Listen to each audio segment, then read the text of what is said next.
ನ್ಯೂಸ್ವರೆಗೆ ಮತ್ತು ಸ್ವಾಗತ. ದತ್ತ ಅವರೇ, ಸಿದ್ದರಾಮಯ್ಯ ನೇತೃತ್ವದ ಸರ್ಕಾರ 100 ದಿನ ಪೂರೈಸಿದೆ. ಅದು ಹನಿಮೂನ್ ಪೀರಿಯಡ್ ಪ್ರೀಮೇಚರ್ ಅಂತ ಮಾತನ್ನು ತಾವು ಹೇಳಿದ್ರಿ, ಮಧುಸೂದನ್ ಹೇಳಿದ್ರು.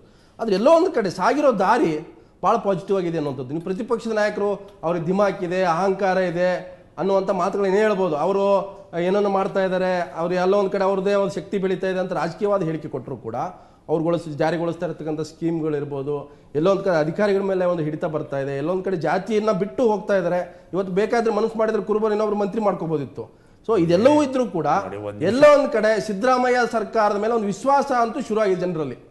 ನಾನು ಹೇಳ್ತೀನಿ ಕೇಳಿ, ನಾನು ಪ್ರತಿಪಕ್ಷದವರಾಗಿ ನಾವೇನು ಆ ಥರ ಎಲ್ಲ ಏಕದಮ್ ಆರೋಪ ಮಾಡೋಕ್ಕೆ ಹೋಗಲ್ಲ ಅಂತ ಪ್ರಾರಂಭದಲ್ಲೇ ಹೇಳಿದ್ದೀನಿ. ಆದರೆ 100 ದಿನದ ಒಳಗಡೆ ನಾವು ಟೀಕೆ ಮಾಡೋಕ್ಕೆ ವಸ್ತುಗಳಿಲ್ಲ ಅನ್ನೋ ಹಾಗೇ ಅಲ್ಲಿ ಸಾಧನೆಗಳನ್ನು ಬಣ್ಣಿಸ್ಕೊಂಡು ಕೊಚ್ಕೊಳ್ಳೋಕ್ಕೂ ವಸ್ತುಗಳೇನಿಲ್ಲ. ಯಾಕೆ ಅಂದರೆ ಸಿದ್ದರಾಮಯ್ಯನವ್ರದೊಳಗಡೆ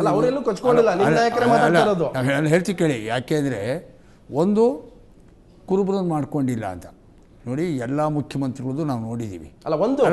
ಪ್ರತಿಪಕ್ಷ ನಾಯಕ ಕುಮಾರಸ್ವಾಮಿ ಒಂದು ಹೇಳಿಕೆ ಕೊಟ್ಟಿದ್ದಾರೆ ಇತ್ತೀಚೆಗೆ. ನಾನು ಹೇಳ್ತೀನಿ ಕೇಳಿ, ಅವ್ರು ಯಾವಾಗ ಕುರುಬರಿಗೆ ಪ್ರತಿ ಸಲ 2 ಮಂತ್ರಿಗಳಾದ, ಆದ್ರೆ ಒಕ್ಕಲಿಗರು 10 ಜನ ಮಂತ್ರಿಗಳಾಗ್ಬೋದಾ, ಲಿಂಗಾಯತರು 11 ಜನ ಮಂತ್ರಿಗಳಾಗ್ಬೋದಾ? ಒಂದು ನಿಮಿಷ ನೋಡಿ, ಒಂದು ನಿಮಿಷ ಹೇಳ್ತೀನಿ. ಈ ಸ್ಟ್ಯಾಟಿಸ್ಟಿಕ್ಸ್ ಹಿಡಿದ್ರೆ ಬೇರೆ ಒಂದಿನ ಚರ್ಚೆ ಮಾಡೋಣ. ಎಲ್ಲ ಮುಖ್ಯಮಂತ್ರಿಗಳು ಕೂಡ ಆಯಾ ಕಾಲದಲ್ಲಿ ನನಗೆ ತಿಳಿದ ಮಟ್ಟಿಗೆ ನಾನು ಯಡಿಯೂರಪ್ಪನವ್ರ ಬಗ್ಗೆ ಚರ್ಚೆ ಹೋಗ್ತಾ ಇಲ್ಲ. ಆದರೆ ದೇವೇಗೌಡರು ಮುಖ್ಯಮಂತ್ರಿ ಆಗಿದ್ದಾಗ ನೀವು ಹೇಳಿದ್ದಕ್ಕೆ ಹೇಳ್ತೀರಿ, ದೇವೇಗೌಡರು ಮುಖ್ಯಮಂತ್ರಿ ಆಗಿದ್ದಾಗಲೂ ಕೂಡ ಯಾವಾಗಲೂ ಸಹಜವಾಗಿ ನನ್ನ ಜಾತಿಯವರಿಗಿಂತ ನಾನು ಇರುವುದನ್ನು ಬಿಟ್ಟು ಇಲ್ಲದುದರ ಕಡೆಗೆ ತುಳಿಯುವುದೇ ಜೀವನ ಅಂತ ಹೇಳಿ ಅಡಿಗರದೊಂದು ಕವನ. ಹಾಗಾಗಿ ಸದ್ಯಕ್ಕೆ ಜಾತಿವಾದಿ ಅಂತ ಹೇಳಕ್ಕಾಗಲ್ಲ ಅಂತ ನಾನು ಹೇಳ್ತೀನಿ. ದೇವೇಗೌಡರು ಅದಕ್ಕೆ ಹೇಳಿದ್ರು, ನಿಜವಾದ ಮುಖ್ಯಮಂತ್ರಿ ಒಂದು ಜಾತಿಯ ನಾಯಕ ಆಗಕ್ಕೆ ಇಷ್ಟಪಡೋದಿಲ್ಲ. ನಿಜವಾದ ಮುಖ್ಯಮಂತ್ರಿ ಅವನು ಜನನಾಯಕನಾಗಿ ಇಷ್ಟಪಡ್ತಾನೆ.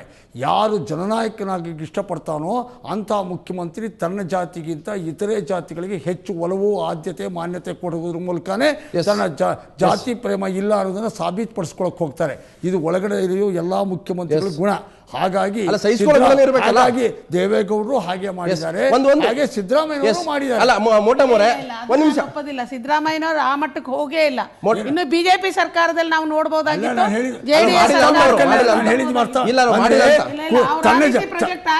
ತನ್ನ ಜಾತಿಗಿಂತ ಹೆಚ್ಚಿಗೆ ಬೇರೆ ಜಾತಿಗಳಿಗೆ ಹೆಚ್ಚಿನ ಆದ್ಯತೆ ಕೊಡೋದ್ರ ಮೂಲಕ ತಾನು ಜಾತ್ಯತೀತ ಒಂದು ಜಾತಿಗೆ ಸೀಮಿತನಲ್ಲ ಅಂತ ತೋರಿಸ್ಕೊಳ್ಳಕ್ಕೆ ಸಿದ್ದರಾಮಯ್ಯನವರು ಪ್ರಯತ್ನ ಮಾಡಿದ್ದಾರೆ ಅಂತ ನಾನು ಹೇಳ್ತಾ ಇರೋದು. ಹಾಗೆ ದೇವೇಗೌಡರು ಕೂಡ ಅಂಬರೀಶ್ ಅವರು ಹೇಳಿದ್ದಾರೆ, ಬಿಜೆಪಿಗೆ ಮೋದಿ ಹೇಗಿದ್ದಾರೋ ಅವ್ರು ಏನು ಮಾಡಲ್ಲ ಅಂತ ಹೇಳ್ತಾ ಇದಾರೋ, ನಮಗೂ ಸಿದ್ದರಾಮಯ್ಯ ಮಾಡಲ್ಲ ಅನ್ನೋ ಮಾತನ್ನ ಹೇಳಿದ್ದಾರೆ. ಏನು ಯಾಕೆ ಅವ್ರು ಯಾವ ದೃಷ್ಟಿಲಿ ಹೇಳಿದ್ದಾರೆ ಅಂತ ಹೇಳಿ ನನಗೆ ಗೊತ್ತಾಗೋದಿಲ್ಲ. ಆದರೆ ನಾನು ಅಂದ್ಕೊಂಡಿರೋದು ನಮ್ಮ ಸಿದ್ದರಾಮಯ್ಯ ಏನು ಕಡಿಮೆ ಇಲ್ಲ, ಆ ರೀತಿ ಮೋದಿಗೆಗಿಂತ ಸಿದ್ದರಾಮಯ್ಯ ಏನು ಕಡಿಮೆ ಇಲ್ಲ. ಅವರು ರಾಜ್ಯ ನಡೆಸೋಲಿ ಮತ್ತು ಜನಪರವಾಗಿ ಕಾರ್ಯಕ್ರಮ ಕೊಡೋದರಲ್ಲಿ ಒಂದು ಹೆಜ್ಜೆ ಮುಂದಿದ್ದಾರೆ ಅನ್ನೋದನ್ನ ಹೇಳಲಿಕ್ಕೆ ಅವರು ಮೋದಿ ಜನಪರ, ಮೋದಿ ಜನಗಳಿಗೆ ಬಹಳ ಒಳ್ಳೆ ಕೆಲಸ ಮಾಡಿ ಮತ್ತೆ ಹಾಗೆ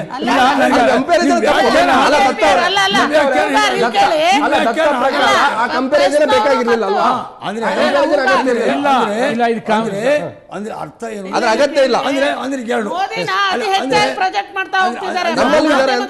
ನಮ್ಮಲ್ಲೂ ಇದ್ದಾರೆ ಅಂತ ಮಾತಾಡೋಕೆ ಮುಂಚೆ, ಯಾಕಂದ್ರೆ ಮೋದಿ ವಿಷಯ ಬಂದಾಗ ಮಸೂದ ಮಾತಾಡಲೇಬೇಕು. ಅದಕ್ಕೆ ಏನು ಅಂದರೆ ಅಂಬರೀಷ್ ಅವರು ಹೇಳಿರುವಂಥ ಹೇಳಿಕೆನ ನಾವು ಸರಳವಾಗಿ ವ್ಯಾಖ್ಯಾನ ಮಾಡೋರಿಗೆ ಅದಕ್ಕೆ 2 ಪಾಯಿಂಟ್ ಇರಬೇಕು. ಒಂದು, ಮೋದಿ ಅತ್ಯಂತ ಜನಪ್ರಿಯನಾದ ನಾಯಕ ಅಂಥೇಳಿ ಒಬ್ಬ ಕಾಂಗ್ರೆಸ್ಸಿನ ಸಚಿವರು ಒಪ್ಕೊಂಡಂಗೆ ಆಯಿತು. ಆದರೆ ಜನಪ್ರಿಯತೆ ಒಳಗಡೆ ಮೋದಿ ಉತ್ತುಂಗದಲ್ಲಿದ್ದಾರೆ, ನಮ್ಮ ಸಿದ್ದರಾಮಯ್ಯನು ಜನಪ್ರಿಯತೆಯಲ್ಲಿ ಉತ್ತುಂಗದಲ್ಲಿದ್ದಾರೆ ಅಂತ ಹೇಳಿ ಅಲ್ಲಿಗೆ ಪರೋಕ್ಷವಾಗಿ ರಾಹುಲ್ ಗಾಂಧಿಗಿಂತ ಮೋದಿ ಹೆಚ್ಚು ಜನಪ್ರಿಯ ಅಂತ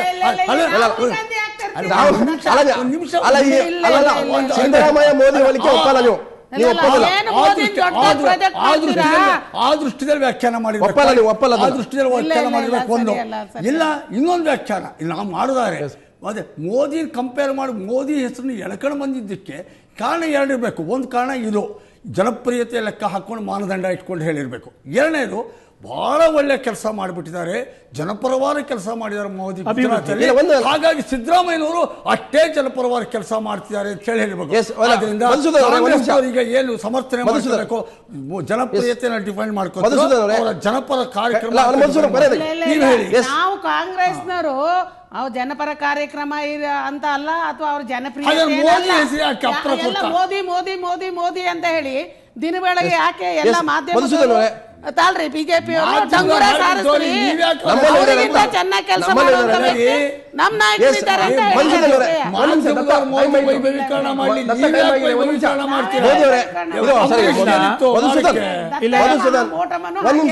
ಅಲ್ಲಲ್ಲ ನಾನು ಹೇಳೋದು ಒಂದು ನಿಮಿಷ ನಾನು ಹೇಳ್ಬಿಡ್ತೇನೆ. ಏನಂದ್ರೆ 2 ಕಾರಣಗಳಿಗೋಸ್ಕರ. ಒಂದು, ಮೋದಿಯನ್ನ ಹೋಲಿಕೆ ಮಾಡಿದ್ದಾರೆ. ಹೋಲಿಕೆ ಮಾಡಿಲ್ಲ, ಯಾಕೆ ಅವ್ರನ್ನ ಬಿಂಬಿಸ್ತಾರೆ ನಮ್ಮಲ್ಲಿ ಹೇಳ್ತಾರೆ ಅಂತ. ಪೂರ ಅದೇ ರೀತಿ ನಮ್ಮಲ್ಲಿ ನಮ್ಮಲ್ಲಿ ಒಳ್ಳೆ ಆಡಳಿತ ಕೂಡ ವಿಷನರಿ ಇದ್ದಾರೆ. ಅಲ್ಲ, ಒಂದು ನಿಮಿಷ. ನಮ್ಮ ಅಂಬರೀಷ್ ಅವರು ಬಹಳ ಸೀಸನ್ಡ್ ರಾಜಕಾರಣಿ ಅಲ್ಲ, ಹಾಗಾಗಿ ಅವ್ರು ಬರಲ್ಲ, ಸುಳ್ಳು ಹೇಳಕ್ ಬರಲ್ಲ. ಅವರು ಸತ್ಯ ಮಾತನಾಡುವಂತ ವ್ಯಕ್ತಿ. ಹಾಗಾಗಿ ನಾನು ಹೇಳ್ತಾ ಇರೋದು ಹಾಗಾಗಿ ನಾನು ಹೇಳ್ತಾ ಇರೋದೇನಂದ್ರೆ, ಒಂದು ಹೋಲಿಕೆ ಏನಂದ್ರೆ, ಇವರು ಹಿಂದುಳಿದ ವರ್ಗದ ನಾಯಕರು, ಅವರು ಹಿಂದುಳಿದ ವರ್ಗದ. ಈಗ ನೀವು ಅದು ಟ್ಯಾಗ್ ತರ್ತಾರೆ ಹಿಂದುಳಿದ ನಾಯಕ ಮೋದಿ ಅಂತ. ಈಗ ಪೂರ ಕೇಳ್ರಿ ಮಾತಾಡಕ್ಕೆ. ಆದ್ರೆ ಅವರು ಹಿಂದುಳಿದ ವರ್ಗ ನಾಯಕರಾಗಿ ಉಳ್ಕೊಳ್ಳಿಲ್ಲ, ರಾಷ್ಟ್ರೀಯ ನಾಯಕರಾಗಿ ಬೆಳೆದ್ರು. ಹಾಗೆ ಇವರು ಅಷ್ಟೇನೆ ಹಿಂದುಳಿದ ನಾಯಕರಾಗೇ ಉಳ್ಕೋಬೇಡಿ, ನೀವು ರಾಷ್ಟ್ರೀಯ ನಾಯಕರಾಗಿ ಬೆಳೀರಿ ಅಂತ ಹೇಳಿ. ಮೋದಿ ಲೆವೆಲ್ಗೆ ಒಪ್ಕೊಳ್ತೀರಾ? ಅಲ್ಲ, ಆ ಕಂಪಾರಿಸನ್ ಒಪ್ಕೊಳ್ತೀರಾ? ಮೋದಿ ಸಿದ್ದರಾಮಯ್ಯ ಕಂಪಾರಿಸನ್ ರೀ. ಅದಕ್ಕೋಸ್ಕರ ನಾನು ಹೇಳ್ತೀನಿ, ಬಿಜೆಪಿ ನಾಯಕರಾಗಿ ಒಬ್ಬ ರಾಷ್ಟ್ರೀಯ ನಾಯಕರೇ ನಮ್ಗೆ. ಅವ್ರು ಯಾವತ್ತೂ ನಾವು ಹಿಂದುಳಿದ ನಾಯಕರಾಗಿ ಅಲ್ಲ, ಅವರು ರಾಷ್ಟ್ರ ಸುತ್ತಬಹುದು ಅಂತ ಹೇಳ್ತಾರೆ. ಈಗ ಮಹಾರಾಷ್ಟ್ರ ಕರ್ಕೊಂಡೋದ್ರು ಸಿದ್ದರಾಮಯ್ಯನ, ಆಂಧ್ರ ಕರ್ಕೊಂಡೋದ್ರು ಕಾಂಗ್ರೆಸ್ ನಾಯಕರು ಪೋಸ್ಟರ್ ಬಾಯ್ ಮಾಡ್ತಾ ಇದಾರೆ. ಅವ್ರಿಗೊಂದು ಇಮೇಜ್ ಬೇಕಲ್ಲ ರಾಷ್ಟ್ರ ಮಟ್ಟದಲ್ಲಿ. ಸಿದ್ದರಾಮಯ್ಯನು ಕೂಡ ಒಂದು ಇಮೇಜ್ ಆಗಿ ಬೆಳ್ಕೋತಾರೆ ಕಾಂಗ್ರೆಸ್. ತಪ್ಪೇನಿದೆ? ಕರ್ನಾಟಕದ ಒಳಗಡೆನಲ್ಲಿ ಬೆಳೆದಿರುವಂತಹ ನಾಯಕರುಗಳೆಲ್ಲ ಅಂತಿಮವಾಗಿ ರಾಷ್ಟ್ರೀಯ ನಾಯಕರಾಗಬೇಕು, ಡೆಲ್ಲಿ ಒಳಗಡೆ ಹೋಗ್ಬೇಕು ಅನ್ನೋ ದೃಷ್ಟಿ ಇಟ್ಕೊಂಡೇ ಮಾಡಿರೋದು ಎಲ್ಲಾ ರಾಜಕಾರಣಿಗಳು ಕೂಡ. ಹಾಗಾಗಿ ನಾನು ಹೇಳ್ತಾ ಇರೋದು, ಮೋದಿಯ ವಿರುದ್ಧ ಇಲ್ಲಿಯ ತನಕ ಯಾರು ಏನೇ ಮಾತಾಡಿದ್ರು ಕಳೆದ 10 ವರ್ಷಗಳಲ್ಲಿ 2 ವಿಷಯಗಳಲ್ಲಿ ಯಾರು ಕಾಂಪ್ರಮೈಸ್ ಮಾಡ್ಕೊಳಕ್ ಆಗಿಲ್ಲ. ಒಂದು, ಮೋದಿ ಮಾಡಿರುವಂತಹ ಅಭಿವೃದ್ಧಿ. ಎರಡನೇದು, ಮೋದಿಯ ಮೇಲೆ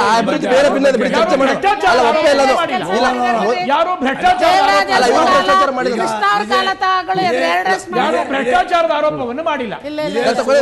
ಇಲ್ಲ, ಸುವರ್ಣ ನ್ಯೂಸ್ ಚಾನಲ್ನಲ್ಲಿ ಗುಜರಾತಿನ ಅಭಿವೃದ್ಧಿ ಬಗ್ಗೆನೇ ಒಂದು ದೊಡ್ಡ ಚರ್ಚೆ ಮಾಡಿದೀವಿ.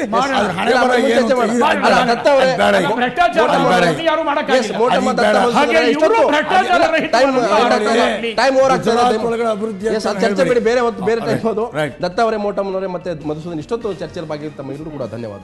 ಸೊ ಇದು ಈ ಹೊತ್ತಿನ ನ್ಯೂಸ್ ಅವರ್. ನಾಳೆ ಮತ್ತೊಂದು ವಿಷಯ ಹೊತ್ಕೊಂಡು ನ್ಯೂಸ್ ಅವರ್ ಭಾಗಿಯಾಗ್ತದೆ. ನೇರ ದಿಟ್ಟ ನಿರಂತರ ಸುದ್ದಿಗೆ ನೋಡ್ತಾರೆ ಸುವರ್ಣ ನ್ಯೂಸ್.